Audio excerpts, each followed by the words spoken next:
Olá!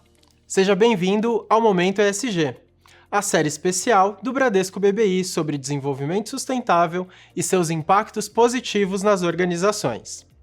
Quando olhamos para as emissões rotuladas, o maior volume de títulos emitidos globalmente está vinculado aos Green Bonds, ou títulos verdes, que são aqueles que trazem benefícios ambientais.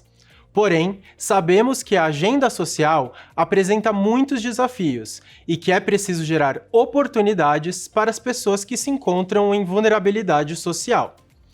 E é aí que entram os títulos sociais, que são aqueles vinculados a projetos que trazem este benefício na sua essência, uma vez que neste tipo de título é preciso ter um recorte de uma população vulnerável, como, por exemplo, pessoas que vivem em comunidades de baixa renda, pessoas negras, mulheres e outros grupos que estejam sendo beneficiados pelo projeto ou atividade. Nesse sentido, recentemente, tivemos a excelente notícia de que o título social da Cogna Educação foi premiado pela Environmental Finance como o melhor deal social do mundo de 2023. Para nós do BBI, foi uma honra ter participado como assessor exclusivo dessa oferta, que foi o primeiro título social do setor de educação do Brasil. E para contar um pouco mais sobre essa emissão e sobre a companhia, converso hoje com o diretor de Finanças Corporativas da Cogna Educação, Eduardo Ronzak. Eduardo, obrigado pela presença e parabéns pelo prêmio. Obrigado, Caio. Obrigado por estar aqui. Obrigado, é um prazer estar aqui para compartilhar com vocês, né, um pouco da nossa trajetória, contar um pouquinho da nossa primeira emissão rotulada e já saiu aí com o primeiro título social para o setor de educação, né, foi do mercado local. Então, fico muito feliz e queria agradecer o Caio de poder estar aqui e o Bradesco de ter trabalhado com a gente, né, esse título não é só da Cogna, é do Bradesco também, então a gente está muito feliz com esse trabalho que a gente fez em parceria. Obrigado. Obrigado, Eduardo. A gente que agradece essa parceria. Sempre bom poder construir em conjunto, né? A Cogna, ela realizou uma emissão bem relevante para o setor, olhando, né? Mostrando o poder do impacto social e de como a educação, sem sombra de dúvidas, é um grande marco para a agenda e para a companhia, né? Então, pensando nesse ponto, antes da gente entrar especificamente na operação em si, conta um pouco para a gente sobre a história da Cogna na agenda do ESG. Não, legal. Muito bacana, que quando a gente fala de ESG, né, na verdade a gente começou isso lá atrás, 2019 mais ou menos era quando a gente começou a dar os primeiros passos nessa agenda, né, a Cogna não era nem Cogna ainda, era Croton, a gente já começou a divulgar o relatório de sustentabilidade, alguns anos depois, mais ou menos assim, em 2015, a gente passou a seguir o padrão do GRI, que é o Global Reporting Initiative. E aí, em 2020, quando eu entrei na Cogna, foi bem divertido, relevante aqui essa história, porque a gente conversou com alguns investidores internacionais que estavam puxando muito essa agenda sobre ESG, né? E foi super legal, participou eu e o Juliano, que é o diretor aqui de Relações Institucionais da Cogna, e a gente, com esses insights, a gente conseguiu desenhar bastante... organizar a casa para sedimentar o que seriam os nossos próximos passos em ESG. Né? Em 2021, acho que com base em tudo que a gente levantou, né, e com o trabalho que a Cogna tem montado, a gente preparou o que a gente chama, né, o compromisso Cogna por um mundo melhor. Né? E aqui nada mais é do que um manifesto, né, que conta com metas públicas que estão super relacionadas aí aos aspectos ESG, né, e que a gente segue, a ideia é seguir gerando bastante valor nessa agenda também. Né? Cada meta, só para vocês saberem, assim, cada meta desse combinado está atrelado ao desenvolvimento sustentável da ONU, então a gente consegue conversar com o desenvolvimento sustentável da ONU e trazer as metas para o dia a dia, e a gente tem aí essas 14 metas que a gente eventualmente até divulga trimestralmente nos nossos resultados da Cogna, né? E aí, assim, para testar, né, um pouco da governança, né, do que a gente tem feito, a gente começou a fazer parte de diversos índices, né, ao longo dos últimos anos. Né? E aí, como eles, o ISE, né, da B3, que é a primeira e única empresa do setor de educação que está nesse índice, o índice CO2, né, que é o índice de carbono eficiente, também da B3, Bloomberg Gender Equality Index também, e entre uma série de outros índices que são muito atrelados a essa agenda de ESG. Né? Então, esses esforços que a gente tem feito não só fizeram com que a gente participasse desses índices, mas também geraram aí alguns reconhecimentos bem legais aqui para a Cogna. Né? Por 2 anos consecutivos, a gente foi membro do Sustainability Yearbook da Standard & Poor's. A gente é a única empresa de educação na América Latina inteira que configura nesse ranking. A gente teve, agora recentemente, até nos últimos meses, participando, a gente recebeu o selo Proética, né, da Controladoria Geral da União, né, também a única empresa de educação que está lá, né, com esse selo Proética. E aí, acho que, assim, para fortalecer, né, acho que para vocês entenderem como a agenda de ESG é importante dentro da Cogna, ela não só é pauta do nosso dia a dia, né, das discussões dos diretores, mas ela também é meta dos nossos executivos. E por executivos eu digo eu, o CFO, CEO, né? Então essas são as metas da companhia, ESG estão nas metas da companhia. Então a gente está muito focado nessa agenda e está bem animado aqui de poder falar um pouco delas para você hoje. Não, muito bacana. Eu acho que é sempre legal quando a gente vê, né, as companhias que têm um histórico já nas ações de ESG, participando de índices, sendo reconhecidas por, né, várias premiações e esse caminho para uma emissão acaba sendo muito mais natural, né? Isso acho que acaba corroborando bastante com a agenda. E aí, olhando para isso, né, nessa própria questão da agenda, o core business de vocês, que está aqui muito voltado para a educação, pensar em um título social tende a ser algo mais natural, né? E a gente sabe que, na verdade, para os títulos sociais, né, os investimentos em educação não bastam.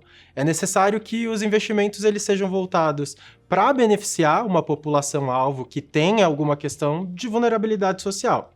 De acordo com o princípio para títulos sociais da Associação Internacional de Mercados de Capitais, a ICMA, alguns exemplos de população-alvo em situações de vulnerabilidade são pessoas que vivem abaixo da linha da pobreza, comunidades excluídas ou marginalizadas, pessoas negras, jovens vulneráveis, entre outros. Dado esse contexto, e aí pensando aqui, né, para a emissão da Cogna, qual foi esse recorte que vocês miraram dentro da operação de vocês? Não, é uma boa pergunta. Até quando você fala, né, a gente já trabalha com educação, que já é uma frente bem nobre, com propósito, mas quando a gente encaixa, né, na agenda ESG, a gente precisa trabalhar nessa parte da vulnerabilidade. Né? Então, aqui, acho que quando a gente pensa como é que a gente consegue fazer isso dentro da Cogna, a gente pensou em como é que a gente conseguiria fazer para ampliar os serviços educacionais de ofertas de cursos de bacharelado, licenciatura, tecnólogos, tudo isso em municípios de baixa renda, né? E principalmente, não só de baixa renda, mas também onde você tem uma baixa penetração de cursos superiores. Então, são aquelas cidades que, se não fosse a Cogna, a gente conseguiria entrar lá e, se não fosse a Cogna, a população não teria acesso à educação. Tá? Então, quando a gente pensou no recorte, né, acho que foi muito focado, né, em moradores de município com IDH, que é o Índice de Desenvolvimento Humano, muito baixo, baixo e médio, tá? E em populações até 50 mil pessoas, até 50 mil habitantes. Então, a ideia aqui era cidades pequenas com IDH baixo, e aí com isso a gente conseguiria, de fato, estar representando uma situação mais de uma população de vulnerabilidade. Então, assim, quando você pensa em IDH baixo, o que é o IDH? Né? O IDH ele considera 3 coisas. Primeiro, grau de escolaridade, né? Então basicamente quanto tempo aquela população fica na escola, né? Então esse é o primeiro ponto. Segundo ponto, a renda, né? Então a renda das famílias, a renda das pessoas eventualmente abaixo aqui da média, e o nível de saúde, né, que se baseia na expectativa de vida da população. Então, o IDH é isso. O IDH, você precisa olhar, a gente olhou municípios com baixo IDH para que a gente conseguisse, de fato, ter ter bastante atuação. Então, vamos lá. Nesses locais, o que a gente fez, né? A gente teve aqui certeza que a Cogna era a possibilidade de vir da Cogna investir nesse município. A Cogna conseguiria oferecer pelo menos um dos 100 cursos mais populares do Brasil, dos cursos superiores, né? Então, assim, a gente trouxe para aquelas cidades pelo menos um curso superior que, eventualmente, não teria se não fosse a nossa ação, né? Então, aqui, eu acho que é super legal trazer exemplos, né? Então, vou trazer aqui alguns exemplos. Cidade de Buritis, em Rondônia, são 40 mil habitantes. Cidade de Xauapuri, no Acre, 20 mil pessoas. Redentora, no Rio Grande do Sul, 10 mil pessoas. Então, assim, são populações muito reduzidas, com um DH geralmente muito baixo, que a gente investe naquelas cidades, trazendo educação de qualidade para pessoas que, eventualmente, se não fosse a nossa missão, se não fosse a Cogna, não teriam acesso a uma educação de qualidade. Vocês acabam levando a oportunidade para a pessoa ter ali um desenvolvimento, né, poder cursar, né, um ensino superior. Então, acho que pensar, né, além de todo esse impacto da atividade de vocês, demonstrar que isso chega para quem precisa é essencial para que a gente consiga ampliar a agenda da educação e que a gente tenha cada vez mais pessoas de baixa renda com acesso a um ensino superior de qualidade, né? E aí, pensando nisso, todo o impacto positivo que justamente essa ação leva vocês, né? De alguma forma isso tem que ser monitorado, né? E indicadores acabam sendo a melhor forma, talvez, de medir o impacto dessa ação. Que indicadores que vocês estão utilizando para fazer essa mensuração? Ótima pergunta, ótima pergunta. Quando a gente fala de educação como um todo, você tem infinitos indicadores, né? E quando você pensa em indicadores de educação, muita gente fala sobre o ENAD. Né? Então, poxa, aquela nota que o aluno teve quando ele saiu da faculdade, qual que é a nota dele do ENAD? Mas uma coisa muito interessante, que quando você está olhando uma população de vulnerabilidade, em geral, são locais com PIBs mais baixos. E o ENAD ele tem uma correlação muito parecida com o PIB. Tá? Então, assim, se você está investindo numa cidade, num município de PIB baixo, eventualmente o ENAD daquela região ele é baixo. Então, o que a gente olha que é um indicador que a gente acha que faz muito sentido olhar? É o IDD. Né? Então, o indicador que a gente mais mede é esse indicador que diz o quê? Que é, basicamente, um indicador onde você pega a nota do ENAD e compara com a nota do Enem. Então, a nota que você pegou, que você teve assim que você saiu da faculdade, com a nota que você teve no começo. Esse delta é a qualidade, é o adicional que você gerou para aquele aluno. Né? Então, quando você pensa em população de vulnerabilidade, a gente conseguir gerar um impacto naquele aluno é o principal ponto. Né? Com certeza, você conseguir trazer esse IDD para ele, isso é muito relevante. Então, fora isso, eu acho que assim, você tem N outros indicadores que a gente consegue olhar, e que a gente gosta de olhar, né? Então, projetos sociais são indicadores que a gente olha, bolsas ofertadas para atendimento em comunidade, são alguns indicadores que a gente olha. Mas o principal aqui é a gente tentar ter certeza que o IDD é o IDD alto e que a gente consiga trazer essa educação, fazer diferença na vida do aluno. Né? Então, quando a gente está falando, além disso, né, a gente tenta entender, acho que isso é uma coisa legal também do nosso trabalho dentro de casa, é entender melhor o perfil dos nossos alunos. E aí, olha que interessante, quando a gente olha o perfil do que é o aluno, né, nessa situação, a gente vê 92% dos alunos cursaram a maior parte do ensino médio nas escolas públicas, 80%, né, são os principais responsáveis pelo pagamento da mensalidade. Então, ele tem que trabalhar para pagar a mensalidade para ele conseguir estudar. E aí, quando você pensa na renda pessoal, 42%, ou quase metade dos alunos, né, desse recorte que eventualmente a gente está fazendo, é de até 2 salários mínimos. Né, e aí, assim, isso é um pouco do retrato do que a gente está fazendo. E aí, por isso, a gente está falando, poxa, de como que a gente consegue levar educação de qualidade para essas pessoas. Como que, voltando para o IDD, como é que a gente consegue medir que a gente fez de fato diferença no aluno, na vida do aluno. E eu acho que isso é um pouco, esse para mim é um indicador que, para mim, é o que mais mexe o ponteiro, é onde a gente gosta mais de olhar e ter certeza que a gente está fazendo diferença na vida deles. Não, legal. E parece que é uma visão bem individualizada, né? Então, acho que a menção do impacto na vida de cada pessoa acaba sendo muito mais fácil de você, de fato, conseguir identificar essa evolução, né? Acho que isso acaba sendo bem bacana aqui. E, enfim, a gente falou bastante aqui, né, dos indicadores, acho que até mesmo dos grupos vulneráveis que são atendidos pela emissão. Isso com certeza traz uma repercussão, né? Seja, enfim, todos os seus stakeholders, investidores, até mesmo funcionários. Como é que foi essa repercussão de vocês ao fazer uma emissão rotulada como social? Não, pensando aqui, eu lembro você faz essa pergunta, eu lembro da primeira vez que eu conversei com vocês sobre a possibilidade de fazer, né? Eu acho que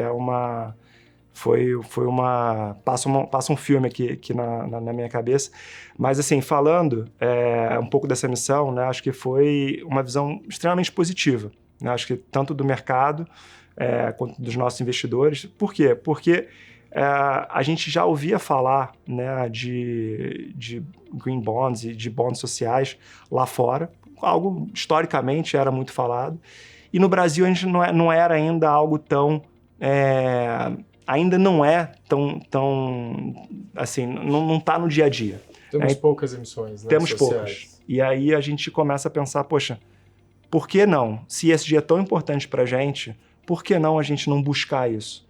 Sem dúvida nenhuma, é uma emissão que dá muito mais trabalho do que uma emissão normal.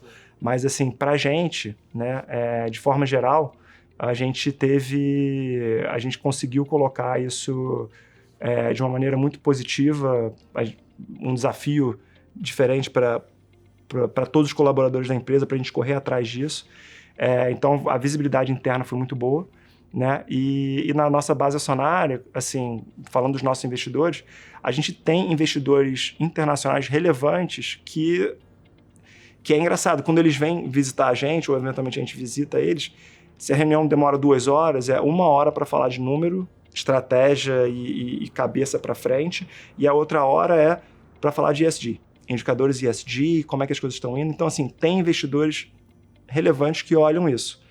Você trazer um bond social só corrobora o quanto que isso é importante e chancela, né, acho que para os nossos investidores também, o quanto que a gente está não só pioneiro, mas dando ênfase e foco nessa agenda dentro de casa, né? Eu acho que é isso. Assim, acho que mais assim, acho que valeria a pena falar. Acho que a gente começa a ver, poxa, ano passado a gente colocou essa emissão de pé, a gente começa a ver que agora outros bancos, outras ofertas, tem muita gente correndo atrás para fazer, né? Eu acho que assim, a gente foi pioneiro e a gente abriu o caminho, e eu espero que que a gente abra caminho para muitas outras empresas para seguirem nesse caminho, que é um caminho muito nobre aqui, a gente está bem feliz com ela. Não, ótimo ponto, né? É aquilo de você ter um bom exemplo a ser seguido, e eu vou pegar um gancho exatamente nisso para fazer a nossa próxima pergunta aqui.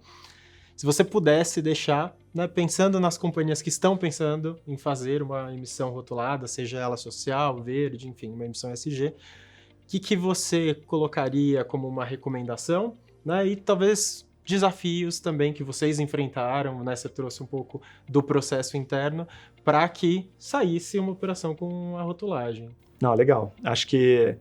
Primeiro, acho que assim, o time e a companhia tem que estar comprado, né? Então, isso acontecendo, quando você pensa numa emissão, ESG, companhias que estão pensando em fazer isso, ESG tem que ser um tema relevante para vocês. Tá? Então, por quê? Porque precisa ser um tema que está no dia a dia do board, que está no dia a dia do comitê executivo, da diretoria. Então, acho que isso tem que ser relevante para vocês.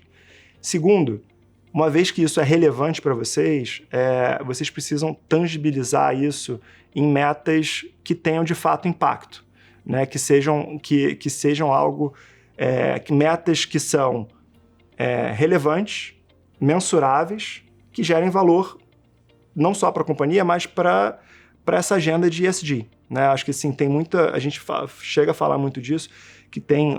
No Brasil tem menos, mas lá fora teve muito a questão do greenwashing, né? De você colocar uma meta que era simples, de você não levar a sério essa agenda. Então, assim,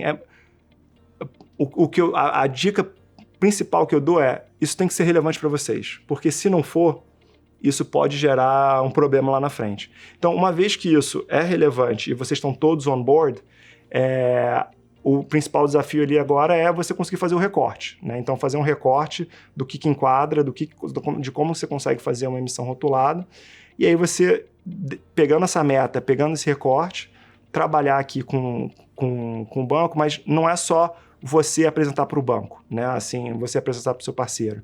Né? Acho que isso aqui é uma coisa muito mais séria do que isso, muito mais importante. Então, tem que ser dado a devida importância, porque tudo isso é validado por um auditor externo. Né? Então, a gente teve que contratar, teve que lidar com um auditor externo com viés de ESG, é algo que foi muito novo para a gente. Então, o SPO Provider, né? Aqui. Isso. Então, assim, não é simples. O que eu brinquei aqui. Dá muito mais trabalho, mas é muito mais prazeroso, né? Então, assim, a gente conseguir sair com a emissão foi algo relevante. Então, acho que, assim, nem sempre é fácil. Tenham coisas que vocês consigam mensurar e tenham certeza dessa mensuração. E aí, acho que a ideia aqui é se provocarem, né? Companhias, se provoquem para ter essa agenda. Essa é uma agenda que com métricas tangíveis vão gerar resultado, e a gente está muito animado aqui porque a gente está trazendo algo novo para o Brasil e que a gente está anos-luz atrás do mercado internacional. Então a ideia aqui é que essa conversa ajude a abrir a porteira aqui para mais empresas e que a gente consiga trazer mais emissões e que isso passe a ser uma pauta cada vez mais relevante dentro da empresa, mas também aqui dentro vamos chamar assim, mercado financeiro. Né? Com certeza, com certeza. Edu, super obrigado. Acho que o papo aqui foi muito interessante. Falar de títulos sociais, né? É a gente poder trazer uma visão até mesmo um pouco diferente do que a gente está ouvindo muito dentro de ESG, que fica restrito às vezes mais à parte ambiental. E a Cogna foi reconhecida, né, com a premiação, uma operação de impacto muito significativo e que a gente espera ver cada vez mais isso acontecendo. E sem sombra de dúvidas, para nós aqui do Bradesco BBI, super relevante poder apoiar, poder estar com vocês nesse processo. Então, muito, muito obrigado. Caio, obrigado. Poxa, foi um prazer participar aqui com vocês, falar um pouquinho da nossa operação. De novo, agradecer por estar aqui, agradecer a parceria do Bradesco BBI. Acho que foi um trabalho a 4 mãos aqui e é muito bom estar com vocês. Espero estar aqui mais vezes, talvez numa próxima emissão. Já falando de uma outra emissão. Já falando de uma próxima emissão. Tá certo. É isso. Obrigado, pessoal. Não esqueçam de deixar um like e seguir o nosso canal. Até a próxima.